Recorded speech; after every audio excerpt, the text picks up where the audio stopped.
Ahora yo responderé las mismas preguntas como estudiante en formación en psicología.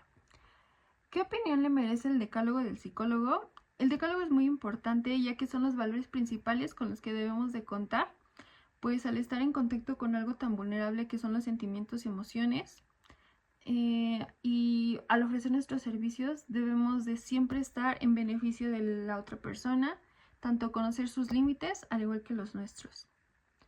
¿Qué opinión tienes sobre los códigos de ética o de conducta? Yo creo que son muy necesarios y muy importantes, pues nos dicen cómo es que debemos de actuar ante ciertas situaciones y cómo no debemos de actuar.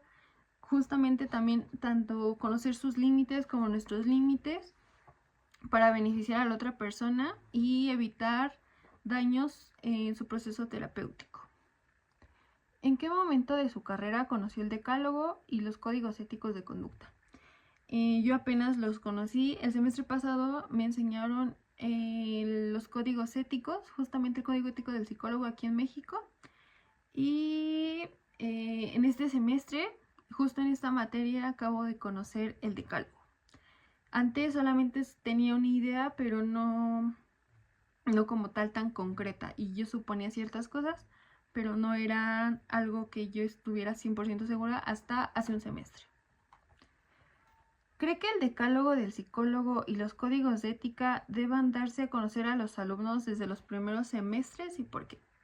Yo creo que deben enseñarse en los primeros semestres porque son la base de cómo debemos de actuar y al estar en práctica también en contacto con personas, por ejemplo, cuando nos ponen a entrevistar a las personas como el semestre pasado, a aplicarles las pruebas, ya estamos interactuando, involucrándonos con otras personas y no sabemos cómo actuar.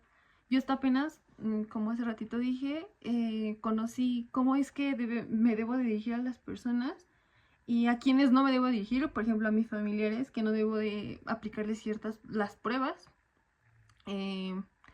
Y yo creo que es muy importante, muy importante que desde los primeros semestres se nos enseñe cómo es que debemos de actuar y manejar ciertas situaciones, ya que estamos en nuestra formación y nos ayudaría muchísimo para que en la práctica mejoremos esos errores que vamos teniendo.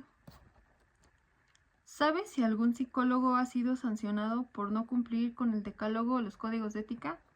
Yo no he conocido a nadie directamente, pero pues en las noticias hace un año, yo creo, no mucho, salió una psicóloga que era, según ella, avalada por Harvard y varias instituciones muy conocidas, cuando realmente pues no.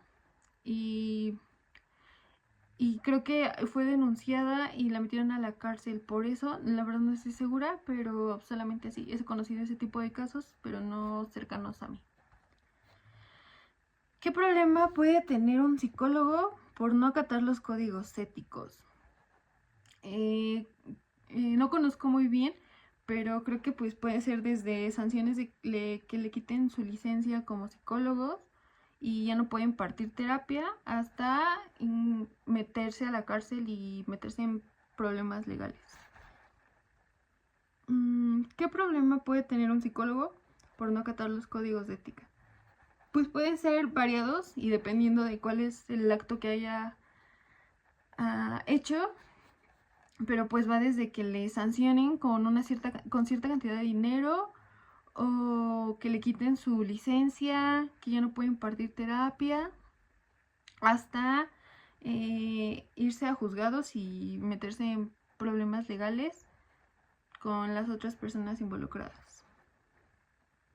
¿De qué manera debe ser sancionado un psicólogo que tenga una relación amorosa o sexual con su paciente? Yo creo que sí debe de haber cierta conciencia de que tanto en el código ético nos menciona en qué momentos podemos iniciar alguna relación amorosa o sexual con nuestros pacientes, pero es después de ciertos años. En ese caso, pues no había problema, pero yo creo que la sanción sí debería de ser pertinente, como quitarle su licencia o sancionarlo con cierta cantidad de dinero, yo diría. Porque me deja pensando esta situación en que probablemente se repita y no sea la única vez que actúe de esa manera y con esa paciente solamente. ¿Habrá algún psicólogo que carezca de principios? Yo digo que sí. Yo creo que sí debe de haber personas que justamente se aprovechen de este papel que tienen o de este poder que tenemos como psicólogos ante la sociedad para poder beneficiarse económicamente, sexualmente o cualquier tipo de beneficio que ellos le puedan ver como a su papel de psicólogo. Y actuando desde esa manera, pues claro que están actuando desde que carecen de principios porque no se están preocupando por la salud de la otra persona ni por cómo los está viendo la otra persona, sino que simplemente la ven como un medio en el cual pueden obtener algún beneficio. ¿Qué dilemas éticos considera que sean más comunes entre los psicólogos? Yo creo que en los problemas en los que más pienso actualmente y que con las personas con las que me he involucrado es en cómo actuar cuando una persona te confiesa algún tipo de agresión o violación hacia otra persona, o si debes denunciar que esa persona está haciendo algún acto ilegal y que tú tienes esa información en tus manos y no saber qué hacer. Yo creo que es uno de los grandes dilemas en los que yo no sabría qué hacer y no sabría cómo actuar ante esas situaciones. No sé si estaría bien decirlo, si no, aún sigo en formación y pues es una de las cuestiones que me pregunto mucho y me gustaría resolver conforme pasen los semestres. ¿Un psicólogo que se ha divorciado en 2 ocasiones será apto para dar terapia de pareja? Yo creo que sí, siempre y cuando pues haya un proceso terapéutico y constante y que sea evidente su mejora. Porque pues si a pesar de que haya un proceso terapéutico y si no hay ese compromiso por mejorar, pues claramente va a afectar tanto a la persona, al mismo terapeuta, como a su paciente o los pacientes con los que se vea.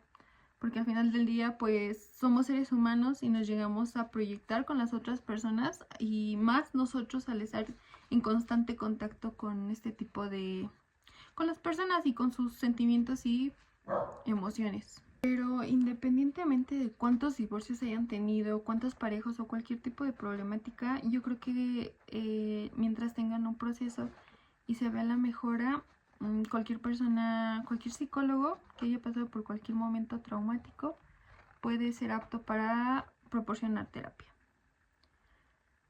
¿Qué pasaría si no existiera el decálogo y los códigos de conducta? Yo creo que sí estaría en riesgo tanto el psicólogo como el paciente y no existiría esta protección de sus datos, de su integridad, ni mucho menos habría como una mejora evidente o tangible en las personas. ¿Cuándo se puede cumplir el código ético? Cuando la persona se encuentra en riesgo u otra persona también. Por ejemplo, cuando confiesan que se quieren hacer daño o el psicólogo nota ese riesgo en el que se puede encontrar su paciente, en ese momento el código ético se rompe y se deben intervenir autoridades o parientes del mismo paciente y contarles sobre la situación para que puedan resguardar y protegerlo tanto a él que se quiera hacer daño o a otras personas que él confiese que les quiere hacer daño. Por último, ¿practica el código ético actualmente? Sí, trato de hacerlo la mayor parte posible cuando aplico este tipo de entrevistas o cuando voy a evaluar pruebas, ya que pues este tipo de información me ayuda a saber cómo actuar en ese tipo de situaciones y que no se me complique tanto, pero a veces en esta práctica cometo algunos errores, pero sí trato de hacerlo la mayoría del tiempo.